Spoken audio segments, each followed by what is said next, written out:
Good evening, everybody, and I'm Noreen McClendon, and I am your host and facilitator. And this is Free to Heal, where we are formerly incarcerated and loved ones. And we come together every week so that we can heal the wounds that were inflicted upon all of us as a result of mass incarceration. And I'm so grateful to have everybody with us tonight. That's a good thing, despite what people say. Some people don't believe that that's a good thing, but I think it is.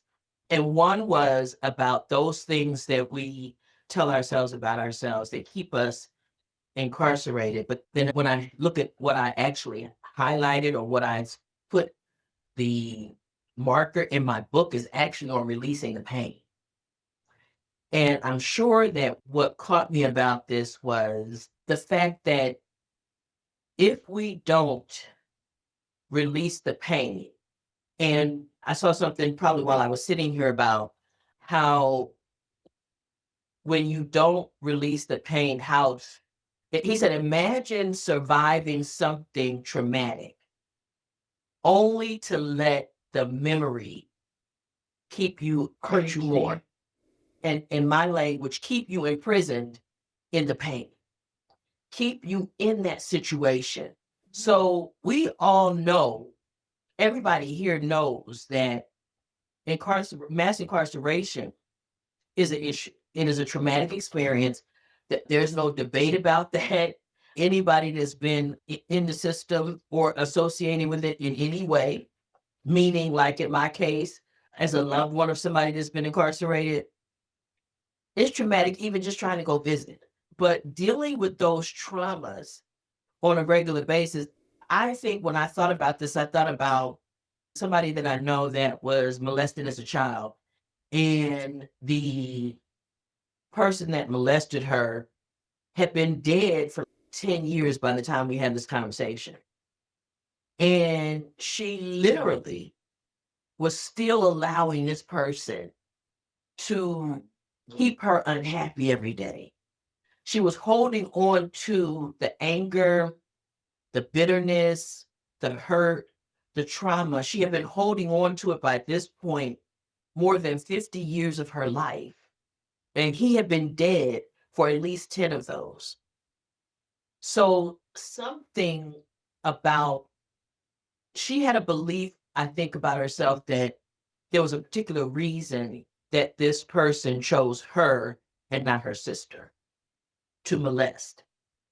And I was saying to her, no, people who commit sexual assault, they study their victims. They study them. They study the entire family, as I found out. Because I was trying to figure out how the person that molested me was able to get me in my house by myself.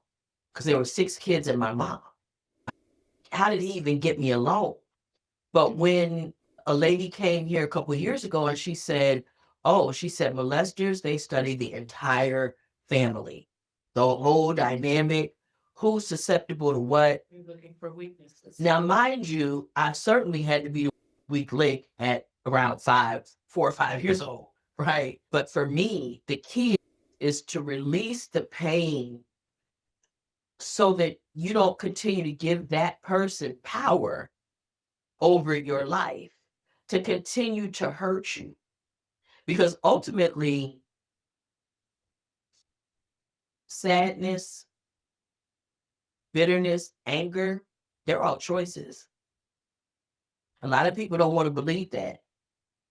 Yeah, but they're choices.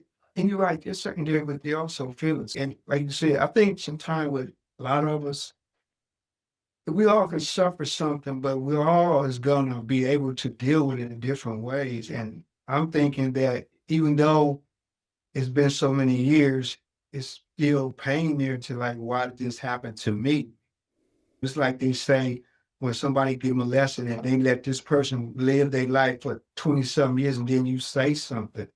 I think it's just different for everybody. Like you say, the And anger for and the me, hurt. it was, I think, unresolved issue, right? And I have spoken a couple of times about being fondled. And I was raised around men. And the first time it happened, I was like, wait, what? I immediately I knew something was wrong, right? I was 5. And my defenses went straight up. And it was, oh, you don't want to meet that? You don't want to go back to his house? No, I don't want to go back to his house. And I knew men because I was my uncles were between 10 and 18. So I knew nothing but men. And it had never happened. And it was so foreign to me. Of course, I personally immediately got pissed off and set off my defenses. But the way I processed that was, I don't want to go over there. You sure? And I became the hostile child to my mom. But I didn't care, right? And I feel like I'm a very strong person. We're talking about 1971. I bought my house and I went into escrow Christmas of 2008, closed March of 2009.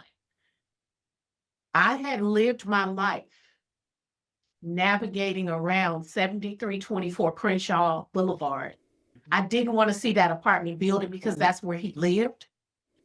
All the time, my friends were, let's go on Crenshaw. I got a nice car, and I was like, nope, I'm good. Y'all go ahead, I'm good. I'd rather go to the club. I'd rather go to Hollywood. I'd rather go anywhere But there, except Crenshaw. I didn't want to be on Crenshaw at all. I didn't want to be at Wiener Schnitzel. I didn't want to be at none of those places, the mall, none of that, right? And it dawned on me, I bought my house, and unfortunately, when I bought my house, the person who lost it burned it down the next day. But for 30, 40 years, how I wanted to burn that apartment building down, and it finally hit me. I know that man is dead. yeah, I haven't seen that man since the 70s. yeah. But I'm still holding on to that. And in my house, I was the victim, right? And I'm like, damn, I would have been, if I would have let that weakness seep in there, I'd have been burning down this building with some innocent people inside of it. You got to let that go. And by December of 2009, to this day, I can drive down that Crenshaw without a problem. And that was a personal growth for me, not even realizing how much trauma it had caused me for so long. Because you didn't understand, you didn't even realize how it seeped into your DNA. Yeah, yeah. You never saw the man again. No. But the trauma was still there, but like you're saying, it was unreasonable. You're saying it on the job, so it's always I think everybody has their own time when they get past the situation. Yeah. But it can never be a choice, though. Yeah, Not everybody. Everybody don't get past it because they don't choose to. Yeah. Let me ask you this, because you know how some people, they give molest or whatever in a bad way, and they use that as a reason to go out and harm other people. So do you think they're giving themselves permission to do that because they can't handle the unresolved issues that they have? Absolutely. Yes. And they use that as Absolutely. give themselves permission and excuse to do harm? Yes. Absolutely. Burn the building down, but that doesn't mean every time I got to Crenshaw and Florence Yeah. that I just didn't, I wanted to, but I knew it was wrong. But it was that he represented that space. He always represented that space. And it was for me to resolve with the fact that I did actually handle it, right? I did handle it. Even at 5, I handled it. But I left it unresolved within myself. Sure. Yeah. Never allowed yourself to grieve that To or heal from it. to heal from it. B, did you say something? I was just making sure that was Tony speaking, right? No. Yes. That was Miss Tony. And I want to say this too, is that I think the release and the healing is similar to forgiveness. Again, for people who have done us harm. The forgiveness is not for them, it's for us. Letting go of the trauma and the hurt and the pain is to set you free to make, if you think about it, this is your plate. You can only hold so much. And if you have it filled up to here, with hurt and pain, there's no room for good. There's no room for happiness. There's no room to be inspired or to live a different way. And what that does is it boxes you in to this person or this event that ultimately you don't have to be. I think the biggest trauma as an adult was being raped in my home with my son in the other bedroom and not being able to scream or nothing because for fear that I would wake him up and he would come and see me being assaulted. I chose, even in that moment, I was conscious. I will not allow that to change my view of myself, my view of the world, my view of men, because that was that man. Person. That was that person. And I wasn't going to give him power, my power. I had to take my power back. I could not continue to focus on it. And I was grateful that I had a really strong spiritual foundation because that is what allowed me to understand that. But when you were talking, Tony, and I thought about not wanting to see a place, and I thought about you. I thought about Diane because Diane had a couple places that she avoided. And it was crazy because we were riding down the street. We were going to this comedy thing on Manchester, off of Manchester. We riding down. She's like, I avoided this block too. But just think about what that did or what you thought about that was like, oh no, I can't go over there. And then it would adjust how you live. Like you said, every time somebody said go to Florence and Crenshaw, oh no, I gotta go another way.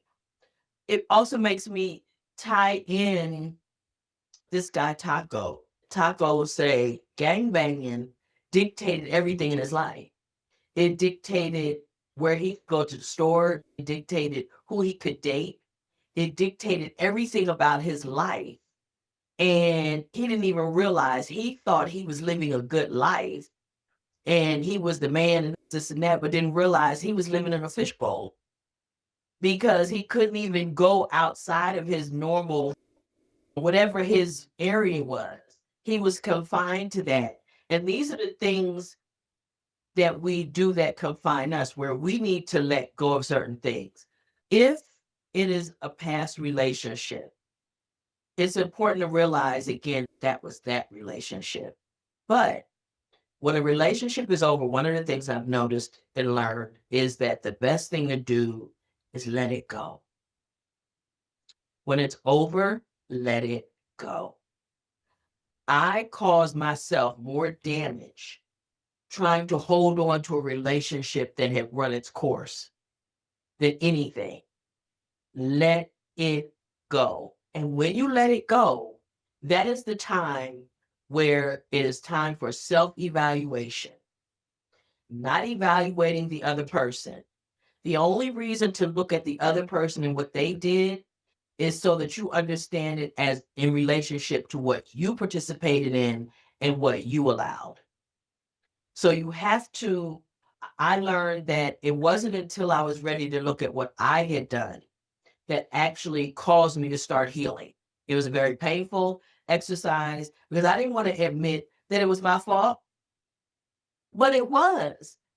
As it didn't justify what this man had done.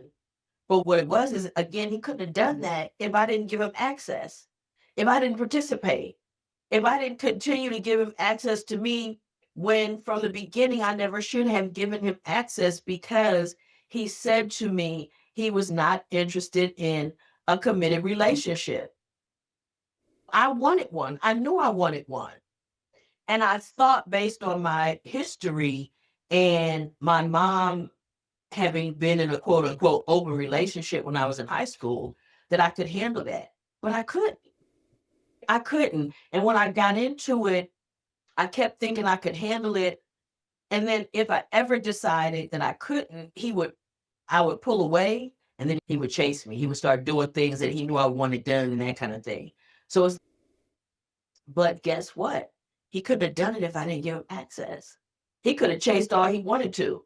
And if I just didn't take his calls, didn't pack my son up and go 40 miles to his house every weekend right? He couldn't have continued to do the things that he did that actually hurt me. And it wasn't the initial thing. It was all of what happened after I should have got out. That was the part that almost drove me to insanity. That was the part that did me the most harm. So when you get that notion it's time for a relationship to end it, end it. And that goes for employment, that goes for friendships, that goes for almost any, because everything is done on a relationship basis. But when it starts to affect your everyday and you find yourself thinking about it all the time, and it's, you know what it is when it has too much power in your life, when it has too much power to make you unhappy, that's when it's time to let it go.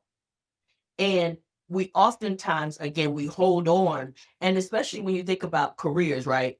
We hold on because I need something, I need an income. But sometimes it can get to be so bad and so abusive that it's better to be unemployed for a minute till you find something. Because I worked with lawyers for a lot of years, and this one lady, she would cry at her desk every day. And I used to be like, Debbie, why do you keep coming back here? Why do you keep coming here and subjecting yourself to this kind of pain and this kind of disrespect?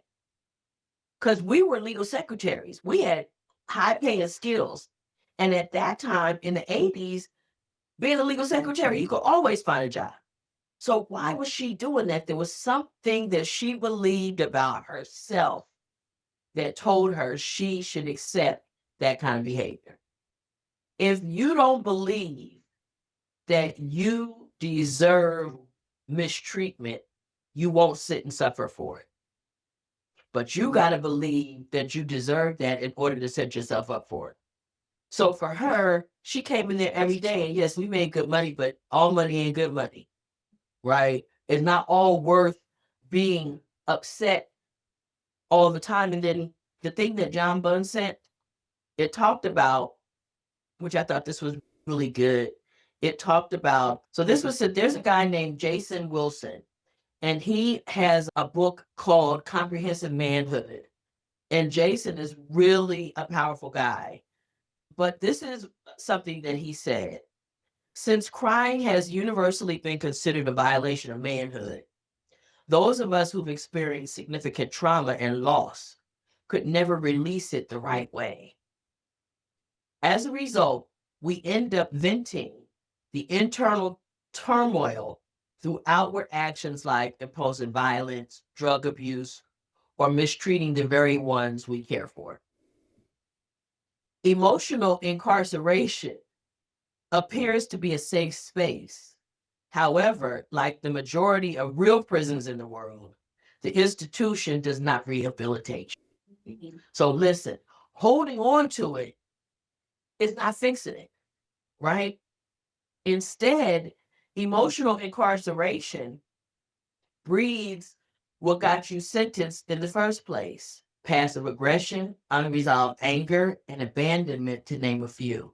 So those are the things that got you in that emotional incarceration in the first place. You've got to talk about those things that are traumatic to you in order to release them so that you can heal from them. And he says, so Jason goes on to say, biochemist Dr. William H. Frey discovered that emotionally induced tears contain not only water, but also stress hormones that are released from our bodies through crying. So when we do not naturally release the pain inside, we self-destruct. And that's the part that I want us not to do. Let's not self-destruct because somebody did something to us. Some person was out of line. Some person was harmful to us. Some person did something, or multiple people. It could be a group of people that harmed us. But let's us not add to it and continue to allow that hurt and that pain to put us in a box of not being able to be free to enjoy life. It didn't change your whole life, but it definitely altered it that you didn't want to go to Florence and Crenshaw. Don't want to go down Crenshaw. Okay, so you had a whole, and look, they used to do low riders on Crenshaw. And Okay, and I you used to didn't study off from Crenshaw in Washington. okay. That's where it started. He's like, I'll be there. Oh no, I didn't make it. Yeah. Yeah, every excuse in the book. And let me ask you this, were you conscious during the time that you were making excuses or did you just do it almost subconsciously? Well, Okay. Sometimes you were conscious and sometimes not. Yeah. Yeah, because a lot of times the things that we tell ourselves, we're not even aware that we're really, or that's actually affecting us, but that's actually the reason why, like you say, you'll create a bunch of excuses as to why, no, I don't want to go over there. No, I don't want to do this. And no, I don't want to do that. When in reality, it's something that you buried. And I say that we owe it to ourselves to release the pain of whatever it is, release the pain so that you can go free to be happy and content in your life. Because again, all of these are choices. It's all about the choices you make. But what about if you don't know how to get past the issues? That's an important part. Sometimes people just don't know how to get past the issues and it consumes them to where they become bitter about it and withdrawn. Because I commend the people that find their way or find that thing that gives them that aha moment to make them make decisions when they're out here. Because the trauma and stuff that I went through when I was in prison, I like to say that I like hit rock bottom. I was forced sort of into healing myself because it's gonna come back full circle. Because I wanted something so bad that I was forced to heal myself. And that what I wanted was my freedom. I wanted my freedom so bad, so I was willing to. First, I hit rock bottom and just was swimming in that, not knowing how to deal with my trauma and things like that. And when it came to the point that I wanted my freedom so bad that they said, this is the way you can get it. And doors started opening up. And then I started seeing things and, oh, okay, I have to address the trauma in order to be whole. You know what I'm saying? And that's why I say I commend people that wasn't forced in that way, that just made the decision that this enough is enough for me. And some people use, like women or even guys, use their kids. I got to get my kids out of this as the motivation. And then that window, that door slowly opens for them to say, wait a minute, not only my kids, but I deserve better than this. And I'm going to start giving it to myself. But for someone like me, it took swimming in rock bottom in prison and saying, I didn't know how to deal with my trauma and rebuild myself. I didn't know how, but then once I started reading and things started opening up and started going to groups, and I was like, oh, okay, this is it right here. And started addressing my traumas and things like, just like anger. I like to tell people anger. I thought anger and aggression I thought you couldn't have one without the other. I just couldn't see it because why am I not why get mad if I'm not gonna do nothing about it? It was just automatic until I took anger management and I realized anger is a secondary emotion. It was something else that triggered that anger. And when I saw the separation, I was like, oh, I don't necessarily have to be aggressive. All I have to do is address the issue that's making me feel this anger. I like to say that I just commend people. I had to go through it that way, and it was tough. But I commend the people that didn't have to go that way and found their motivation somewhere else, even if it was within themselves to say, I deserve better. Yeah. And I'm going to start giving myself better and start giving themselves better. So what I was going to say to your question, you said some people can't do it. It's everybody can do it, but they choose not to do it because, and if I tell somebody, then they'll know. Instead of not knowing if I'm telling somebody, That's a little bit of release right there. Yeah. Yeah. But a lot of people just don't want to do that because of that. The guilt, the shame, and they don't want nobody to know. No, yeah. Yeah. Some people don't even know, to your point, some people don't even know that they have to, because I didn't know Yeah. that I even needed to, right? But touching on both of your points, the majority of the world is not incarcerated. So majority of people do not get the opportunity to heal properly. Even though you say your situation was forced upon you, you still have to understand that you made a choice to accept it, because there's still people who are in prison who haven't gone to those groups. There's still people in prisons who have gone to those groups. And there have been many conversations here where we have said the biggest difference of a person is, I'm not the same person that walked into prison as walked out of prison. What's different about you? More healed, I have more tools, I have this, but we on the outside take this approach. Oh, they went to group. Oh yeah, group. Okay, group. What's group? And we make it as a joke, when in fact you do come back with more tools than we have, because especially in our community, we don't take the opportunity to do therapy, to do groups. I talk to people and my friends, oh, you still going to that group? Yeah. I still go to the group. Yes, And that's a shame. Right? Yes. Because we don't think that we need the healing. I didn't think that I needed the healing. It kind of hit me like a brick. My last point is, when you don't heal, when you don't get it together, you push that down to your children. Yeah. Because in my conversations with my children, in my household, they moved how I told them to move. They moved, avoiding Crenshaw, because I said so.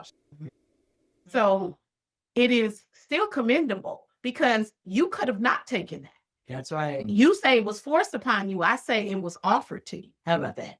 I love that. But when you were talking, I was thinking about what we have mentioned here several times, which is that in prison, people do self-help groups, especially when you're trying to get past support and that kind of thing. But everybody doesn't do that, particularly on the outside, right? So when you come home, a lot of times family members haven't done any self-help groups. They haven't done any work to uncover their trauma and why they acting a fool and crashing out all the time. They just don't do it. But then one thing I wanted to say to Chester's question is, the first thing they need to do is ask for help. That's where you get your strength. That's where it starts. And let me say this, it doesn't have to be me going to Rufus and asking him for help. It could be between you and your creator. I need help. Something ain't right. It's another reason why I insist on posting these videos, because somebody may come upon them that needs them to understand, I need to heal. I need to acknowledge that I even have pain. Sometimes we don't even want to acknowledge, or we don't know. Sometimes we've buried it so deep that we don't even realize that we're suffering, because suffering has become normalized. We've normalized it. We function in dysfunction. We just function in a dysfunction. We just on our hip. Yeah. And I acknowledged it to my creator. And I didn't think of it in those terms, but I was living off of Crenshaw and Century, trying to get to Crenshaw and Slauson. And a couple of times in the conversation, they kept asking me why it was taking me so long. And I got questioned. I didn't even tell them at the time, but I got questioned because it was taking me too long. And all of that for something that was never properly addressed when you were a child, which brings me to this. Oftentimes, when parents die, when children are young, or something traumatic happens, or just anything traumatic, doesn't even have to necessarily be a death of a parent, but when something tragic happens in a family, oftentimes we don't talk to little kids about it. Adults, particularly in my generation, children were seen and not heard. There was this concept that we're doing them a favor by not talking to them. when in reality, we need to allow them to express Exactly. what's going on in them, because guess what? They're little people. They're little human beings. And they need, as much as the science says we need to release, so do they. Why do we think that children should be able? I've heard people tell stories about losing parents and people not letting them go to the funeral because they thought they were too young. They thought they were helping. Listen, I don't think anybody does that intentionally to intentionally harm. No. But the reason I'm talking about it is that I don't agree with it. And I think that we actually create more harm thinking we're helping, but we're isolating them. And children come up with the weirdest things in their head about why something happened. I still have cousins who are traumatized because they were not allowed to go to my brother's funeral. And Because, like you're saying, the people, like you said, they thought they was doing right, but they just didn't know. Like she told said, it wasn't forced; it was offered to them, and you take advantage of that. Yeah. It's like with me, I want to be a better person, a decent person. So I earned my way out of prison when I went there and shit out. I earned my way because I learned about who I was, and I want to be a better person so I can be better to other people. And that's why I'm sitting here today. Miss Cheryl. I'm gonna say something with this, but when you said that about the children, I went to my mother's house with my son when he was 3, and he said, "Mommy, I'm so mad with you." And my mother said, "Don't you talk to your mother like that." I said, "Mom, it's okay." I said, "I want him to be able to express himself." And she looked at me like I was crazy. But she didn't know nothing about that. Yeah, it's cool. Yeah. Express themselves. What express for the backhand. No, where do kids express themselves? Where they doing that at? If they had that statement, that's what she'd have been asked. But with Rufus, it's everything to me to say, and you say you give accolades to people who chose, who didn't need that, but you chose, and that's the whole thing. I've been to I think it was Folsom. Our choir used to go up to Oakland every second week of December to sing for Helen Stevens, her appreciation. We stopped because one of our choir members was doing time at Folsom. So we went to sing. They were on the baseball thing. Some of the guys had pressed their little thing into a bow tie. They was out there, and the one guy was saying, "I get out in 5 years, I'm coming to your church." And that me and Shauna cried we cried hours after that. But what I noticed was this. They chose to come hear us sing gospel music. But I also saw men still lifting weights. I saw men still playing basketball. I saw men still sitting on the lawns, because you choose exactly what you want. Always. Life is all about choice. And you were in a place and you chose something. When Tony said what he said, it's absolutely you that it was there. You don't have to take nothing. You don't have to take nothing ever offered. And you know that there's some people that sleep their whole time. The women. Yeah. The women, there's a lot of women that sleep their time. Same thing. Really? Same Yeah, thing. they do. Just be dead to the world. Yep. That's probably would have been me. That's probably would have been me, because I love me a good nap. Always have. No, I wonder if that's even restful sleep though. Yeah, it is for them. That's the girls who a job that's 15 minutes a week, and they only work 3 times a week, 15 minutes each time, and then you don't see them. Some people watch TV the entire prison time. Some people do hobby crafts. Some people work out. It's just different things, different ways. And I love to use tiles on the floor to say that this is this. Some people do this, some do this, but people chose what they're going to do there. You know what though? And I did a lot of that stuff, but I also had in the back of my mind, I'm getting the F up out of here. Because like I said, sometimes people, they would lose hope in prison. They would lose hope and they'd get consumed. That's why you have a lot of older cats always living off their old Stories. More stories of how Yeah. they had been and how many women they had. They would say old dummies and young fools. That's because that's how they live in there. And a lot of them be scared. A lot of them be scared to put forth that effort, because going to the board, you got to work. Everything on that paper, that's you, man. That's you right there. Whether it's the Man, you truth, got to get rid of that Whether dude. it's the truth or not. Yeah, the truth or not. You got to get rid of that dude. And that's an Mhm. interesting So- thing that I would love for you if you could, any of you guys that had to do board like that, if you could expound on when you say whether it's true or not, because that definitely matters as I understand it. But for those who might be listening, who may not be in the group right now, how difficult it can be when there are things that are not true in your files. Yeah. Let me say, like me and Ruth, we talk all the time. You only gonna tell the truth one way. So you got to let it be your truth. You can tell a lie a lot of different ways. And when you're dealing with them people, you got to make it make some sense to you. You know what I'm saying? When you get to saying, but this, no, you're not going home. Make it, get some clarity. If you don't understand it, make them dumb it down for you. And they will.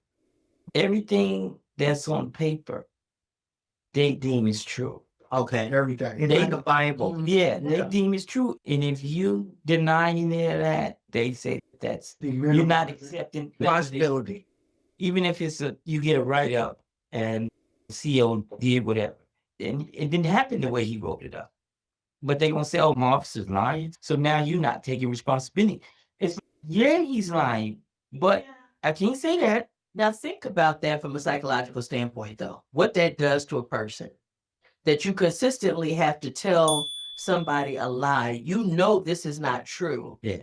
But in order to get past this, you got to tell a lie. I wouldn't say a lie, but I'm saying the way you have to explain certain things because we know how the system works. If you But don't believe it, Chester- you're lying. Yeah, I but mean, maybe but and- I know and- I have heard too many people say that they had to lie and say they was guilty of something that they wasn't to get out. So that's why I say it that way, because if you want to get out and you want to get past them, then you're going to have to do something.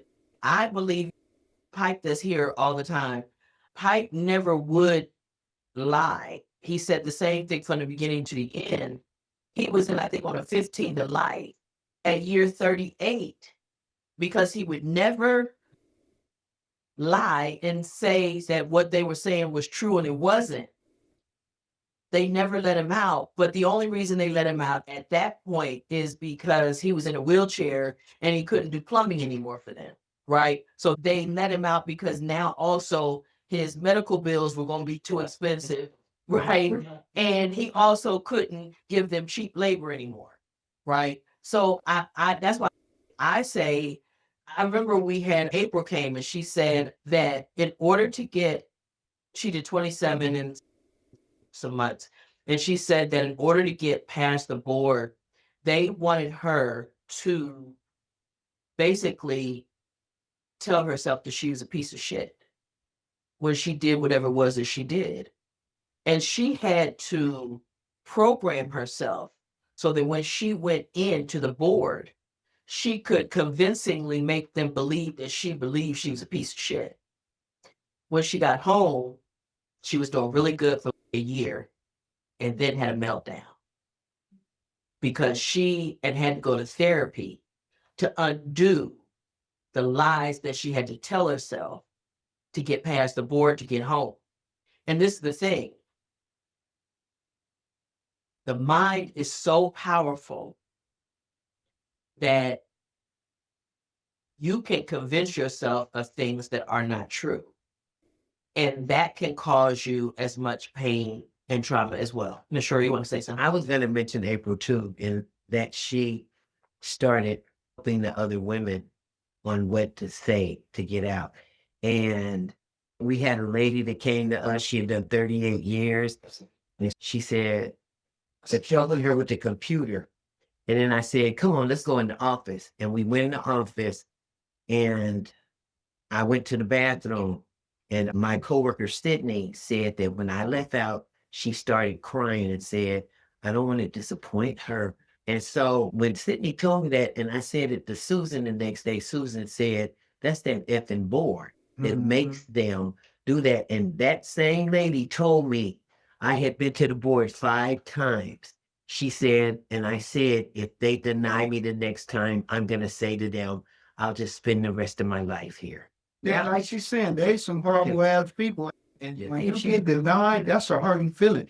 But when you do get that date, I cried, I boo-hooed. It's tears of joy, trust me, because it's like a cloud is lifted off. Because when you go in there, and just like she said, they will talk to you crazy, and just because they don't like the way you sing it, they have a messed up day. It's I wanted to say one thing about what you said about the guy that said about crying. That's true. Because there was so many times in there I would say harden my heart or something. That I just wanted to cry, but it wouldn't come. Because I know it would have been cleansing. And it just would, and then I was envy of people that go to the board that was saying, man, I just boo. Man, I wish I could. And you had programmed Just yourself. to cleanse myself. Wow. I wanted to. You had programmed yourself so much I just that you didn't have the capacity to cry when you wanted to cry. I wanted And to. you're not the first person that I've heard say that. I wanted to get it out. And I know how cleansing that can be. man, It felt for me. You It just know, never on the All the Smoke podcast is with Matt Barnes, that's his name. Yeah. Matt Barnes said that he had not cried. I know it was over 20 years. I can't remember what the exact, but I know it was over 20 years where he had programmed himself not to cry. And I know I've said it here before, right? If you weren't intended to cry, why would you have tear ducts? Why, in other words, if men weren't supposed to cry, why do men even have tear ducts? I dated a man who was previously poisoned, and the person poisoned him in his lungs for insurance fraud. In the poison, it reduced their tear ducts. And so for the rest of his life, he has to artificially apply tears to his eyes. And when he told me the story, I couldn't even get past the fact of he could not produce a tear on his own. And I just said this 3 days ago to someone. I said, why are you giving tears if you're not supposed to use them? And knowing someone who doesn't have, it's like someone who doesn't have a leg, doesn't have an arm. It's something I take for granted. We have them. We all have them. They're there for a reason. And I have so much respect for someone who can and not be totally humiliated, because it is a very freeing. Also, what you said is cleansing for the soul. B, I see your hand out. Go for what you know, B. And so I do think, and I can't speak to the board process, right? But, for some people who took plea deals, despite the fact that it just was the smart thing to do because of the stuff that we talked about in the past, I do think there should be a point of delineation between, we've all told lies before, right? Some white lies, some not so white in nature. But at the end of the day, telling a lie is something different than believing the lie. And so I do think it's really important to say, hey, in some cases, we have to do what we have to do to survive. In some cases, if you're in an abusive relationship, you have to lie to get out of that situation and make plans to escape, right? My mom went on the run before she was killed by my dad. And I wish she would have lied in a different way to escape versus just being outright and being like, hey, we're leaving and I'm never coming back. I wish we would take a lie and a different approach. And so I do think sometimes we have to also give ourselves grace to say, hey, if that's what you have to say to safely maneuver around these people that are evil, we have to understand that we're doing it for a just cause. And I know it sounds crazy, but it's different saying the lie versus believing the lie. The moment you start to believe it, then that's what I think it hits you different versus saying, I have to do what I have to do to escape this prison safely, right? And to move on with my life. Whether they believe you're telling the truth or not, whether they believe you're redeemed or you've recovered or you've grown, it's not really about them. It's whether you believe it or not. So that's the one. And it's difficult sometimes. And I think what is going to make a difference as well. So, for example, the difference between being able to appear in their eyes remorseful. And I took this plea deal, so I pled guilty. So I'm gonna stand here and tell you I'm guilty. It's two different things. One is about behavior, another one is about who I am. And I think in the case with April, she had to convince herself of something to be able to appear and to be able to say it the way they wanted her to say it. And another thing about horrendous torture of being denied at board is it's not like saying we denied you today. That means 3 years, 5 additional years, whatever they're on at that time. We won't even consider you again. And I know one while it was 3 years, and I think it went up to 5 years. That's a So it's a 15 board- now. And it's 15 now. Yeah, they could, now Wow. 15 years. So But does the board get to determine how many years that is? before you- Okay, Yeah, they, is the boy creating Stockholm syndrome? pretty much. They created a whole bunch of mess. If you get found suitable, you now have to wait 3 to 5 years to go when they used to let you out. And I told somebody too, you know that they have that parole has their own halfway houses now. So if you put down a new way of life, Happy Farms, Noreen's place, they can choose which one you go to, and the most time they let you go to theirs.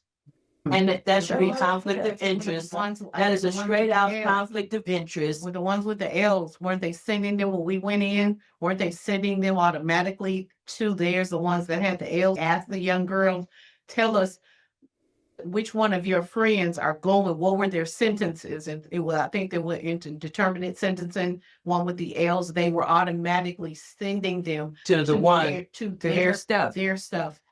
Because they had this whole platform talking about. and I'll tell you something, I believe that it is that the fact that the population is dwindling is why they're doing these kinds of things. Period employment. Absolutely. They're Even though changing they're teaching the staff inside the prison, trying to figure out how to supplement where the dollars are going to go. If the dollars are going to go into rehabilitation, they now have figured that we need to get into rehabilitation, and they have the house you went to where the parole agent came to the door with the gun on her hip. That's Amity. Amity No, runs. yeah, very Every much. man by Their CDC. prison life, yeah, they have a contract with Right. CCR. Now, one thing I will say is that I've noticed as a contractor for the department that it has become very difficult to get into prisons, even as a contractor. Even as a parole agent. Even as a contractor, it's become difficult to get in. Why? Because the work that my brother did decades ago to make them put the rehabilitation, back in CBC. That came along with something called rack credits. Yeah. And if you take groups and you get so many weeks of group, you get so many. Now, why is that important? Because my program, as long as I get it approved through the community resource manager ahead of time, my program is eligible for rack credits. Yeah. Now, if they can, because a person can get as many as 10 days off in their sentence, and I think that's the max was 10 days. But, so the thing is that the department gave me the grant, but told me I'm responsible for getting into the institutions. So it's a catch there. Any chance they can get you out, they don't have to explain why. Yeah. But it's more difficult to get in now than it was before. You really have to know somebody. So if somebody just sends you as a contractor to the community resource manager, you may never get a response. But if you remember how they make their money, they make their money on daily bed count. That's legal. So I don't want you to get 10 days off of your sentence. Now, remember we talked about a couple weeks ago. The one thing that every institution has a contingency for the contingency on the top of the contingency for. Think about being incarcerated. In them prisons, it don't matter where you at in that prison, baby. When count time comes, everything stopped till they count. Everything. And guess what? Yeah. If you in group somewhere, they come in. Yeah.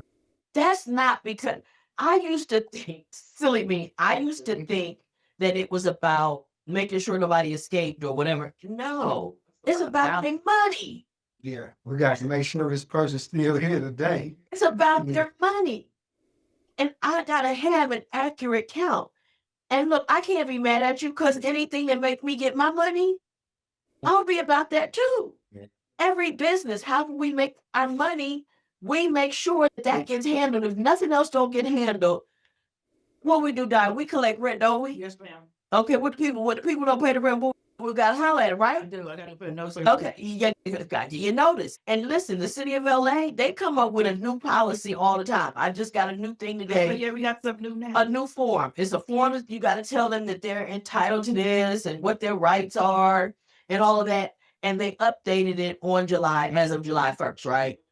So guess what? As a landlord, if I don't give them the current notice, if I gave the one that was good yesterday, they would throw it out of court. As soon as I got it, I said to every manager I got, hey, replace the other one because come tomorrow, if I need my people to get notices, I got to make sure that I collect my rent and I need to have the right notice.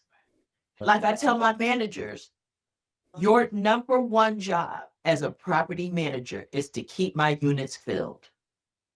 I can't pay you, the mortgage, the gardener, the water bill, if I don't have tenants. That's how I make my money. They tenants. That's why I always try to tell tenants too, listen, I want to work it out with you. Listen, I don't make no money on a vacant unit, y'all. Vacant units cost me money. I'm not in the eviction business. I'm in the apartment renting business. That's what I do. Me evicting you costs me money. Then I got to repair whatever you messed up. Then I got to pay the attorney. And then I got to go all the months while you in eviction with no money coming in. Listen, I'm not in the business of evicting people. I'm in the business of housing people.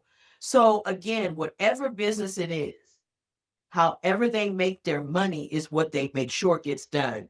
And when having been teaching, I've taught in prisons, now I find it hard to believe I'm saying this, but since 2013, that's been more than 10 years doing this, over a decade. The one thing I always know they did was count. Yeah. And again, there's a contingency for that contingency. Listen, I came up to Folsom one weekend to teach and the electric went out in the prison. Everything stopped, but I bet you they counted. There's a penalty for delaying count. Yeah. There's a penalty. If you delay count, you in trouble. And They they put you in the hole. Yeah, you can't delay. If You can't better make not that delay count. that count. You better be where you need to be at a count too. I remember when I got caught up in count as a teenager, and they weren't trying to let you out. knocked the prison down. Yeah, it was gonna happen. Or you running around, Yeah. and then Jeans on. and then 5 o'clock, whatever it is, then you delay count. And you can go to the hole for that. Or Yeah. whatever. They'll write you up. Yeah. But if they want to, they can send you straight to the hole for delaying count. Yeah. And that's because that's how they make their money. Delaying Yeah. count. But I just remember thinking, that's the issue. And it just reminded me of all of the ways that just in my limited access, I have seen them put a contingency in place for damn near everything to make sure that one function gets done. And I think we were talking about it initially about the condition of the buildings themselves. The buildings where they house inmates, they may not have air conditioning, stuff's broken. When you looked in the documentary on Alabama, Alabama solution, deplorable, just inhumane, unhealthy, unsafe, unsanitary, No water. no water except if it was Nowhere. leaking some kind of way or whatever. And those conditions, they didn't care about that. But I promise you they did count. They made now. They made count, right? And that's what put it on my mind. Wow, that's because that's how they make their money. A lot of their money was walking out the door. Oh yeah. So now we got to figure out a way to get our money back. And a lot of those people, they probably would have been putting them in regular prisons, except that the for-profit prisons about 10 or so years ago started doing ICE detention. And that's when you heard all the anti-immigrant rhetoric to start in the country, to make people think that people have access to things that they don't actually have access to. If you consider having to go to the emergency room, healthcare, then I guess it is, right? But so you're saying we're supposed to just let somebody die? Really? Where's the humanity in that? So they start all these different things, and it's just crazy that society at large doesn't know what goes on in prison. They have no idea. They have no clue. That's why, remember, many years ago, they still allowed the media to come in. That's why they don't allow the media to come in no more. They're not letting you in there. No, Never. that's right, Chester. They don't.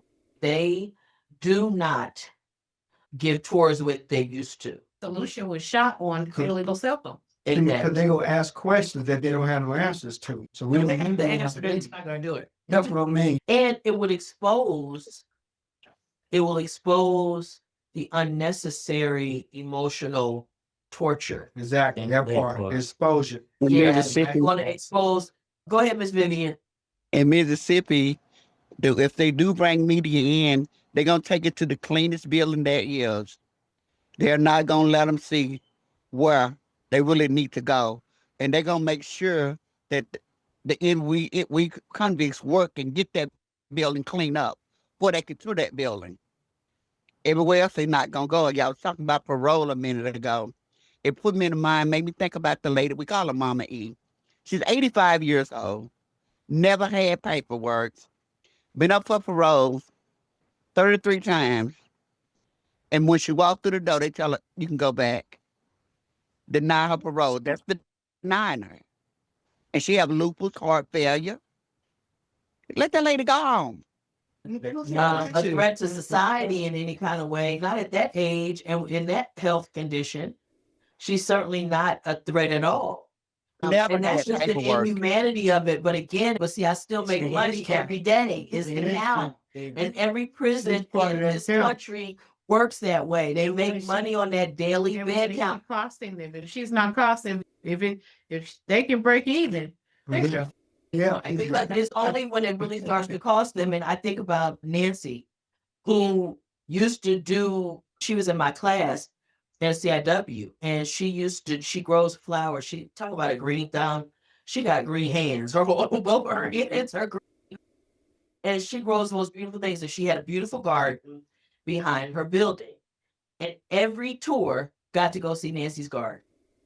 That's the highlight moment. When they come into Dublin, it would be the guy who started female prisons, and he started in Virginia at Alderson.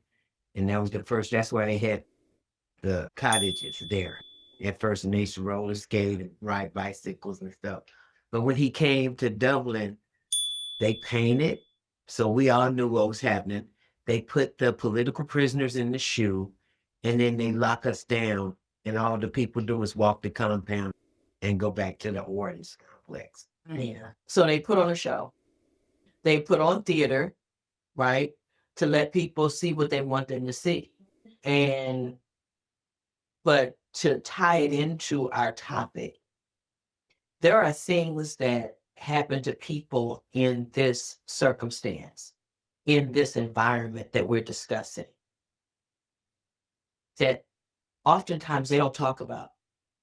I know the guy that I was dating, he told me very early on, he said, there's going to be some things that happen here I will never tell you about. And so a lot of that causes people to build up a defense system of stuffing things. You just keep stuffing it and you keep stuffing it. And until you release it, you got to release it, because at some point it will explode. And if it doesn't, it will certainly eat you up from the end. Because just like hatred and animosity, that's what that is. It's the same negative emotion. The body reads it the same way. And what happens is the body reads it and it secretes that cortisol, which is a toxic hormone that your body will secrete.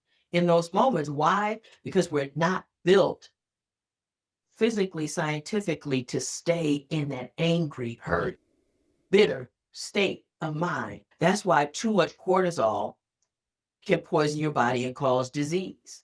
And they're scientifically proven that. So I want to give everybody an opportunity as we get running a little late now. But particularly, let's start with those folks online. Why don't we start with you, Miss Beverly? Any final thoughts or anything you want to talk about?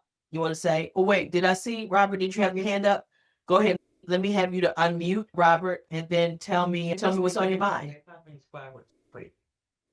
We've been discussing a lot of topics, but one of the topics that I wanted to talk about was a lot of people don't have the groups that we have in the prisons. But at Valley State Prison, where I paroled from, we had a group called Freedom to Choose. And these people would come from the street and they would sit around with the inmates, and we would break up into little circles, and they would tell us the trauma that they suffered, and that just talking about it made them feel comfortable because they were holding all this. They were molested or whatever relationships they were in. They wanted to talk about it. So who better to talk about it than the inmates that are doing the work inside the prison? I attended a lot of those groups, and some of these ladies, they welcomed us. They were so happy to be in the prison to talk about their trauma. And now another subject that I wanted to talk about was when I was found suitable 26 days ago. It wasn't my crime that got me out that I had to talk about. It was if I'm still a threat to society. That was the main topic. So even though the DA said, no, he's still a violent person, my attorney said, that's the past. Let's look at what he's done in prison to be the person that he is today. And that was why when the DA was bringing up all my past, the commissioners cut him off. They said, wait a minute, hold on. We're going to find this man suitable today because he has done the work. He's disciplinary free for so many years. He's addressed all his risk factors. Let this man out. And I got found suitable. But the point is that I don't take my freedom for granted. I could always relapse. I could always go back. So I got to use all my tools. Like we were talking about the tools in the toolbox. I have to use these tools daily. So today they had a big celebration at the Francisco Homes for all the people that just got out of prison. And I was welcomed again, like Sunday night. It's awesome to be out here in the community. And I'm just glad for you, Noreen, to share all the trauma that you went through. And I know that we talk about this negative self-talk. We can think bad things if we do negative self-talk.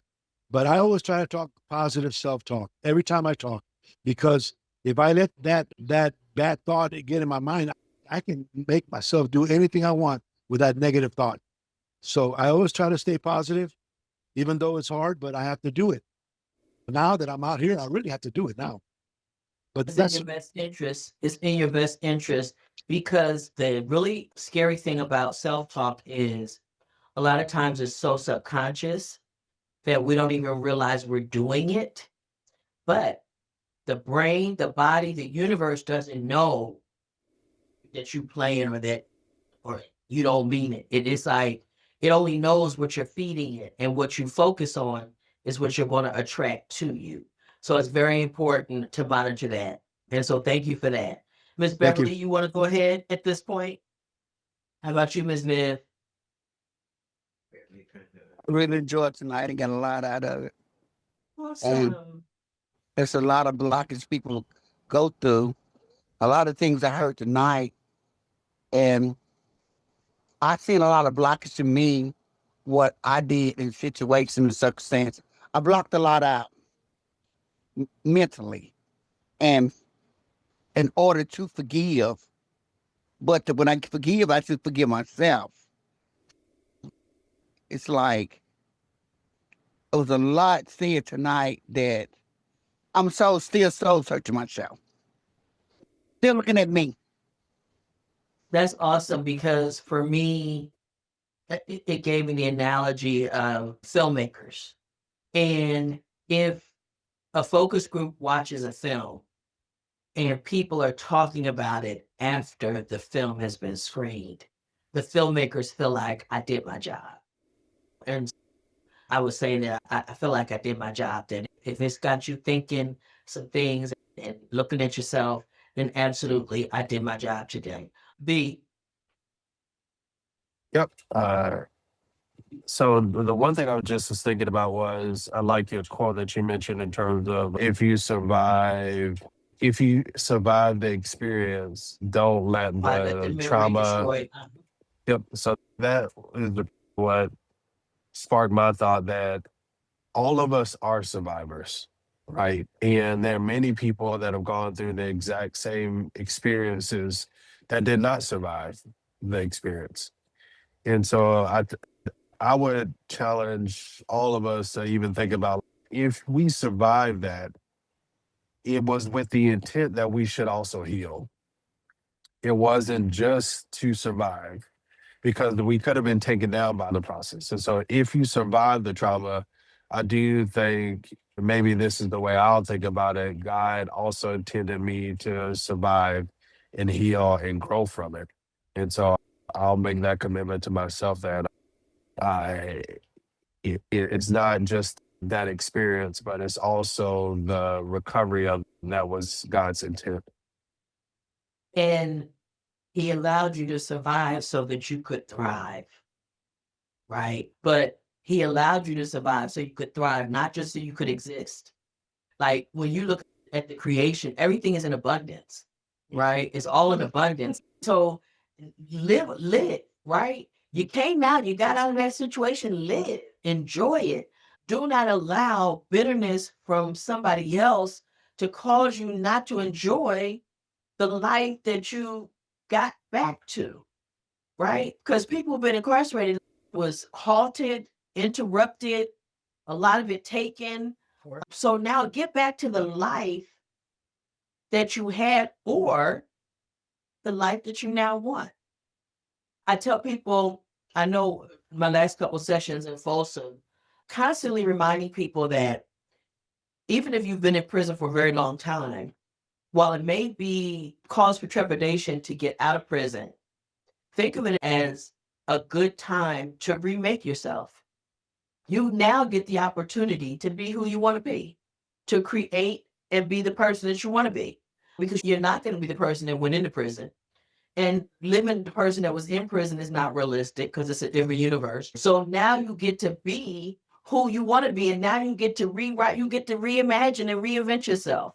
And Chester, I think you're a good example of that because you're saying that all the time. You wanted to be a better person. Yes, definitely. And you worked because you didn't want to be the person that went into prison. You had the opportunity to be able to do something different, and you could spend your time now on the street doing something different. So I think that's a great thing. In the room, because I think I got everybody online, anybody in the room, start going around and last thoughts, any comments? I always say that I've said this Wednesday and yesterday that you commit a crime that the government says is against them and their laws of the land, and they sentence you to a determined amount of time, and you do that, you come out and you got 44,000 plus collateral damages, right? But you survived that. So when you come out, people should work on being survivors because that's some real stuff when you survive prison. Yeah. That's real. It's mental. I used to tell those girls, if we walked around the way we think in our heads about our kids, we'd be screaming at the top of our lungs all day long. But why don't we come out and why don't we create our new life? Because we survived something so horrific that most people will never, ever experience in their lifetime. I was gonna say, don't be afraid to take a step to heal for yourself. Don't be afraid. Yeah. Yeah, because you know what that was really important about that is that oftentimes people's trauma becomes their identity. And they don't know who they would be without their trauma. And they don't know life without their trauma. So they don't know how they would function if they're not in that state. And knowing that it's okay to heal. It's okay to heal. It is okay for you to let it go. Just let it go. You don't have to keep holding it. Let it go.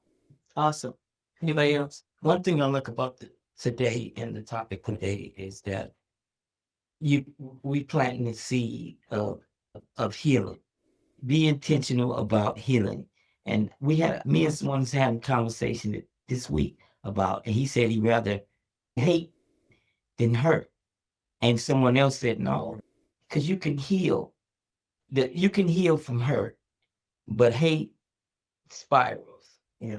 And it becomes a cancer and it spirals. So I like the fact that we planting that seed today. Yeah, and God, the other and he told him that. I never thought about that. hate actually hurts the person doing the hating Exactly. more than it hurts the person that's the object of, Exactly. because it's destroying you from the inside. And most of the time, the cold part about it is the people that are the hating, are living their life. They ain't thinking nothing about you. And your hate is eating you up from the inside. It's consuming you. And you can't have a pleasant day because you're spending your time hating on somebody else that ain't thinking about you. I appreciate these rooms. Just being here, being able to. Release. It's okay, babe. To hear it. She's hearing it. Things she can't say. Absorbing. Yeah. That's good. The most important part is you were able to acknowledge it. So that's the good part of it. Absolutely. You cannot heal from that which you don't acknowledge. Exactly. You have to acknowledge it. That's the beginning. You good? Staying straight from strong. Show you. I know that. Yes. Baby. The fact that I have to never be able to really tell my mama, because she always thought she protected me, not to say she didn't, but I could never tell her because she always thought it like nothing ever happened to me. So I just let her believe nothing ever happened to me. So maybe these couple of years I've been able to say something did happen to me in kindergarten. Something happened to me in my own case that I did 24 years behind. Tony talked about a string. It was a song for me. Just how everybody was just talking. I was like, what is they talking about me? Why is they always related back to You are not alone? You got a string right here. Listen, we your people. That's the issue, right? We're your the people who haven't even acknowledged. We're in a village, right? Because we have experienced it. And again, Roberta, that's why I say that it's the reason that it's so important to me to be able to post these videos for somebody else who may not get to be in a group in a room like this, because we always think we're the only ones going through what we're going through. And that's why those things that you think that we talking about you, let me just tell you from here, I never had you in my mind not the whole time to you lie. Not one time did I say anything that I was thinking about Roberta. Not at all. But it's something, because when things are true, what's happened is a lot of truth was spoken of in here today. And we identify with it because it's us. It's our experience. Exactly. And they're so similar, right? There are certain principles that run through the prison experience, the connection to mass incarceration that applies to everybody. One of those things that I have found consistently is trauma. It's trauma. It's trauma. And so, yes, and I'll come right to you, Ms. Cheryl, but that's one of the things that's consistent. And so I love to see, and I know this may sound crazy, Mr. Roberta, but I love to see the tears, because that's the cleansing. Yeah. That's the cleansing. It's the growth. Before, there was nothing. Roberta was so closed up. Listen, and let me tell you something. And when she had a group that we was dancing on her toes, man, she'd be running up out of here. She would be running. And I say, but before you go, can you check out? And she's like, I don't know why she always picking on me. Sure, you wanted to say something. I was saying that it's why it's important for me to record these so that other people who are not in the room can hear the things, so that they know they're not the only ones. And the experience of incarceration, it was something you said like that, but this is where the experience is. I am a child. I am a wife. I am a victim of incarceration. You're a victim of incarceration. I'm a victim of incarceration. I'm a victim and captive of incarceration, and you're a gift to incarceration, right? Absolutely. So the room can speak. Absolutely. And that's what I was thinking, because when you said the truth is here. Yes.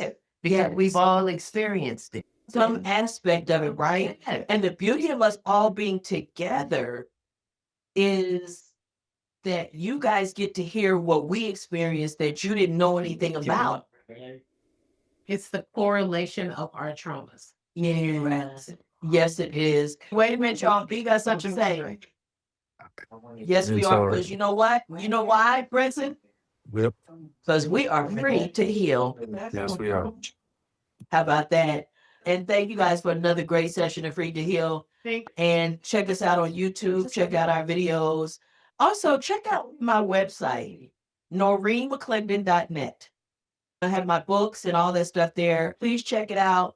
And I have links that will lead you to the videos from Free to Heal. So I want to thank everybody and let you guys know to please have a great and safe 4th of July.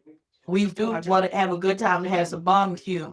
Now, we will barbecue and have some cornbread that Tony made and all kinds of stuff. Okay, so more cornbread. You know what they was right? But she was stealing the cornbread. Diane is stealing the cornbread, y'all. I just want y'all to know Diane is stealing the cornbread. I'm just saying. Okay, love you guys. Y'all have a good one. We'll see you next week. Okay.